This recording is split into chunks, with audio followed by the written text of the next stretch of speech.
Madame, Monsieur, bonsoir et bienvenue à cette nouvelle édition du journal du Made in Cameroun.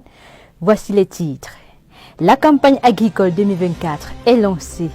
Quel engrais choisir pour fertiliser les champs? Vous en saurez un peu plus dans ce journal. Où acheter vos produits Made in Cameroun? Fortitude Shop vous ouvre ses portes à Makepe Saint-Tropez, à Douala. Alors, Madame, Monsieur, voilà, c'était donc tout pour les titres. Et voici le développement.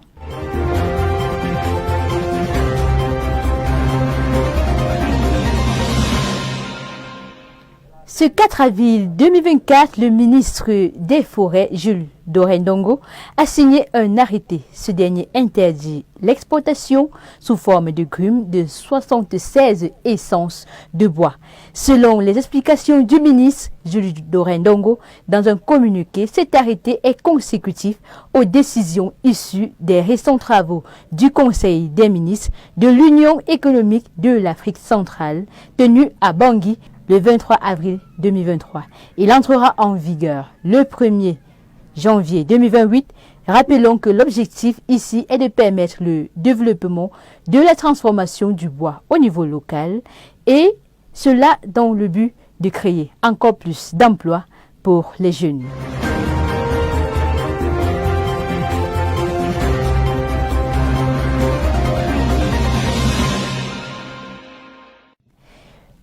Le Cameroun est un pays connu pour sa diversité en termes de climat, en termes de culture. C'est pourquoi on dit qu'il est l'Afrique en miniature. Le Cameroun, c'est aussi la diversité des sites touristiques à visiter. Et pour ces congés de Pâques, Octavie Mbadi nous présente quelques sites à visiter. Le Cameroun possède de nombreux sites qui forcent l'admiration ainsi que le déplacement des touristes. Ces sites sont répartis par région. Dans la région de l'Est, nous avons le camp Kombo, basé à Mambélé. Il est équipé de 6 bungalows avec 2 lits simples chacun. 3 d'entre eux possèdent des toilettes internes. Le camp Kombo est entouré par la forêt vierge. Il offre également un cadre tranquille de réflexion et de repos. Les visiteurs qui y sont de passage peuvent avoir l'accès Internet. Au sud, nous avons les chutes de la Lobé. Leur particularité réside dans ce vaste ensemble de ruisseaux s'écoulant en une série de cascades sur une distance de 1 km pour former un nuage de chute dont la plus haute mesure un peu plus de 20 mètres. Du côté de l'extrême nord, nous avons le parc de Ouaza, créé en 1934. Grand de 170 000 hectares, il abrite un grand nombre d'espèces, à savoir les éléphants, les girafes, les lions et de nombreux oiseaux. Le parc est à 2 heures de la ville de Maroua. Si vous prévoyez y faire un tour, gardez 5 000 francs pour les frais d'entrée par personne et par jour. Voilà, c'est tout pour les sites à visiter. Rendez-vous la semaine prochaine pour découvrir d'autres sites.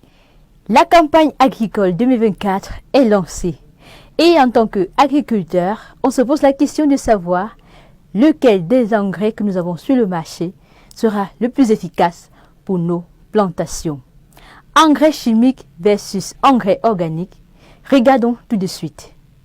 Engrais organiques ou chimiques, que faut-il utiliser? Les engrais ou encore fertilisants sont utilisés selon l'objectif visé par l'agriculteur. Si vous visez une exploitation des terres sur le long terme, optez pour les engrais organiques. Encore appelés engrais biologiques, ces fertilisants naturels sont obtenus à partir d'intrants végétaux et animaux, ce qui demande une décomposition supplémentaire par les microbes avant d'être consommés par la plante. Les fertilisants chimiques, par contre, apportent des éléments minéraux directement consommables par les plantes et ils agissent donc sur le court terme. Seulement, les utilisations abusives appauvrissent les sols à la longue et exposent à l'érosion. Les engrais organiques agissent plutôt en nourrissant les sols et en gardant leur teneur en éléments minéraux. Pour terminer, si vous désirez un effet immédiat sur vos plants, optez pour les engrais chimiques. Par contre, si vous désirez protéger votre sol du lessivage tout en le nourrissant, optez pour les engrais organiques comme Net Eden, Farm Miracle, les urines de lapin et bien d'autres. Mais sachez-le, les fertilisants organiques demandent un peu plus de temps pour agir et aussi un peu plus en quantité pour couvrir les plantations. Spécialisé dans la vente des produits issus de la créativité et de l'expertise des Camerounais, Fortitude Shop valorise ses produits made in Cameroun. Pour en savoir davantage, regardons ce reportage que nous propose Octavie Mbadi.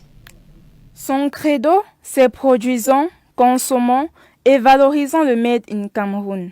Fortitude Shop, puisqu'il s'agit d'elle, fait partie des grandes boutiques qui ont pour but la valorisation des produits 100% camerounais.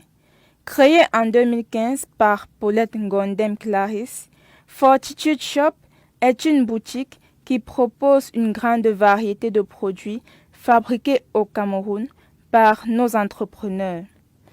Elle associe à cela des formations autonomisantes et des échanges entre les entrepreneurs.